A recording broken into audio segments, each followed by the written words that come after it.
Tatlong weather system ang nakakaapekto sa bansa. Amihan o Northeast Monsoon, Shear Line, at Intertropical Convergence Zone o ITCZ. Sa susunod ng 3 araw, patuloy na makakaapekto ang Northeast Monsoon sa malaking bahagi ng Luzon.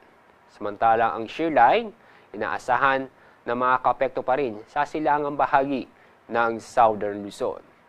Ang Intertropical Convergence Zone o ITCZ, sa ngayon naapektuhan ang Mindanao, pero sa mga susunod ng araw, maapekto na rin ang bahagi ng Visayas.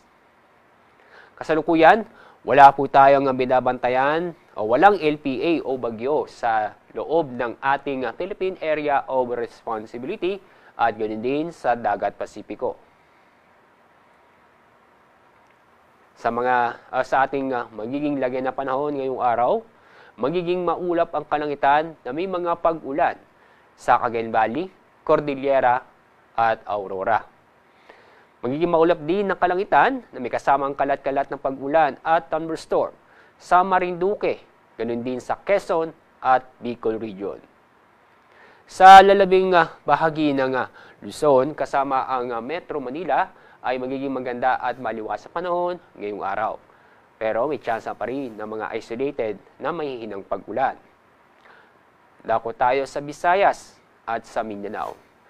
Magiging maulap din ng kalangitan na may mga kalat-kalat na pag-ulan at thunderstorm sa Eastern Visayas, sa Central Visayas, Northern Mindanao, Davao Region, Caraga at Soc-Sargent.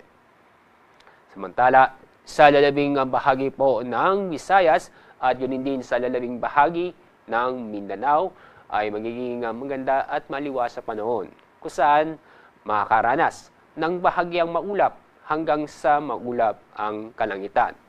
Maliban sa mga isolated na pag-ulan, dulot ng thunderstorm. Dahil sa malakas na amihan, inaasahan ngayong araw na matataas na alon sa mga baybaying dagat sa Batanes, Cagayan kasama ang Babuyan Islands, Isabela, Ilocos Norte, Ilocos Sur, La Union at ganoon din sa Pangasinan. Dahil sa inaasahan na matataas na alon kung saan naaabot ng halos 5 metro. Napayuhan ang ating mga kababayan na iwasan pumalaot sa mga lugar nito para sa ating kaligtasan.